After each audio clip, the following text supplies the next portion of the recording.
दोस्तों, आज की वीडियो बहुत ज़्यादा खास है, इसलिए इस वीडियो को पूरा जरूर देखिएगा।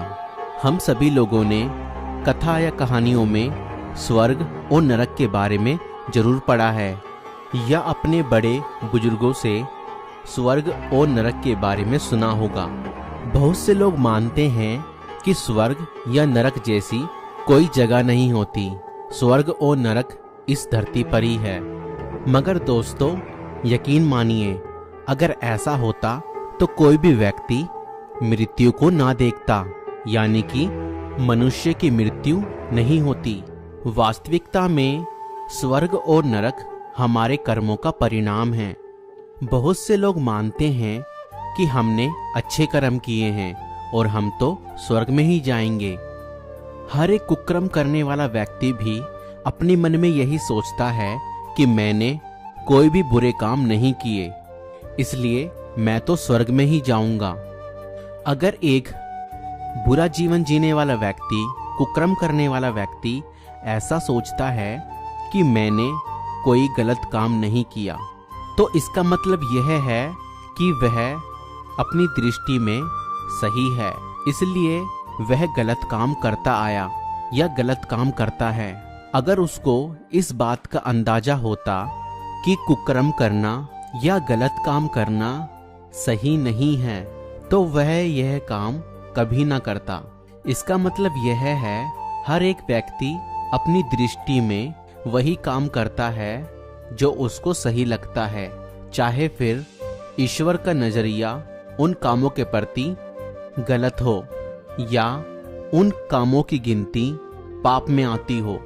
तो इसका सीधा सा मतलब यह है कि मनुष्य क्या सोचता है अपने कर्मों के प्रति, यह मैटर नहीं रखता, बल्कि ईश्वर अपने नजरिए से जैसा वह भला और पवित्र है, जैसा वह सुकर्मी है, वैसा ही वह अपेक्षा करता है मनुष्य भी सुकर्मी और धर्मी हो।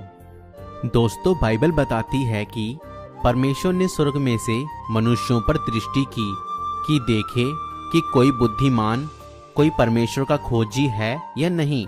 वह सब के सब भटक गए, वह सब भ्रष्ट हो गए, कोई सुकर्मी नहीं, एक भी नहीं।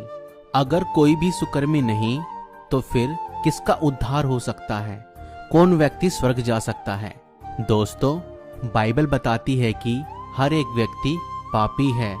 क्या आप कह सकते हैं कि मैंने अपने पूरे जीवन में एक भी पाप नहीं किया या कोई भी पाप नहीं किया? नहीं, क्योंकि पापी स्वभाव आदम और हवा के द्वारा हम सभी के जीवन में आ गया। तो अब हम ऐसा क्या करें कि पवित्र हो जाएं या हमारे पाप क्षमा हो जाएं? दोस्तों, ईश्वर ने हमें बनाया है और वह नहीं चाहता कि हम नाश हों या नरक में डाले जाएं। और वो जानता है हर एक व्यक्ति पापी है और पापी व्यक्ति स्वर्ग में परमेश्वर के पास नहीं जा सकता जब तक कि उसके पाप क्षमा ना हो। इसलिए दोस्तों, परमेश्वर पिता ने आज से 2023 साल पहले अपने एक लौते पुत्र यीशु मसीह को इस जगत में भेजा। यीशु मसीह ने इस जगत में आकर लोगों को मन फिराव का उपदेश दिया कि अपने पापों से मन फिराकर परमेश्वर की ओर फिरो तो तुम जीवन पाओगे। और जितनों ने यीशु मसीह के नाम पर विश्वास किया, परमेश्वर पिता ने उनको अपनी संतान बना लिया, क्योंकि यीशु मसीह खोए हुओं को ढूंढने और उनका उद्धार करने के लिए इस जगत में आया। यीशु मसीह हम सभी के पापों की खातिर क्रूस पर कुर्बान हो गया, ताकि उसके जान देने से, उसके लहू बहाने के द्वारा हम सभी के पाप क्षमा कर दिए जाएं। और बाइबल बताती है कि धन्य है वह जिसके पाप मिटाए गए, और धन्य है वह जिसके कामों का लेखा परमेश्वर ना ले। धन्य वह है जिनके अधर्म क्षमा हुए और जिनके पाप ढांपे गए। धन्य है वह मनुष्य जिसे परमेश्वर पापी ना ठहराए। दोस्तों, यकीन मानिए, अगर आपके पाप क्षमा नहीं हुए तो आप स्वर्ग में नहीं जा सकते, क्योंकि कोई भी पापी व्यक्ति स्वर्ग नहीं जा सकता। और हम सभी के पापों को क्षमा करने के लिए यीशु मसीह इस जगत में आए।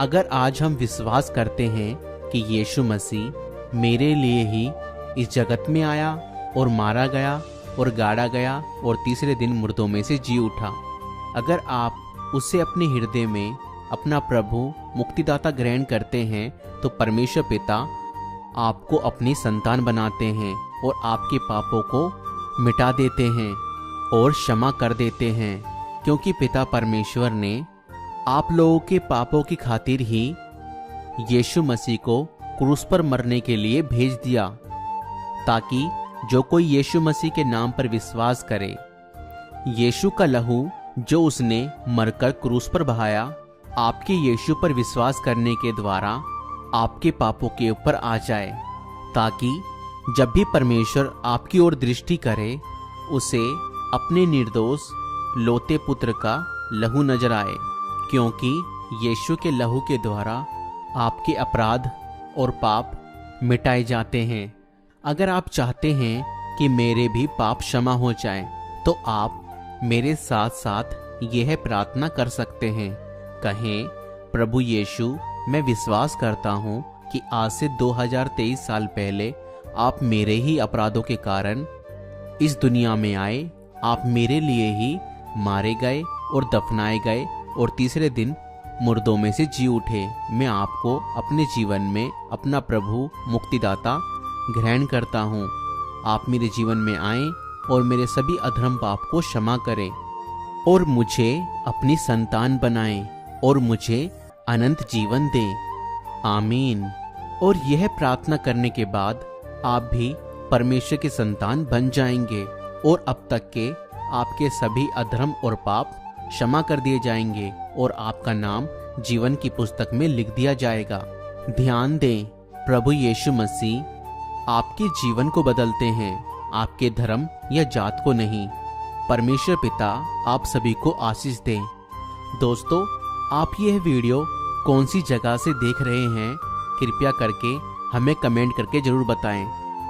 और अगर आप यीशु मसीह पिता परमेश्वर के बारे में और जानना चाहते हैं तो हमारे पेज को फॉलो करें। अगर आप हमारी सेवकाई को सपोर्ट करना चाहते हैं तो आप हमें फोन पे, गूगल पे, पेटीएम और यूपीआई भी कर सकते हैं। डिटेल्स डिस्क्रिप्शन में हैं।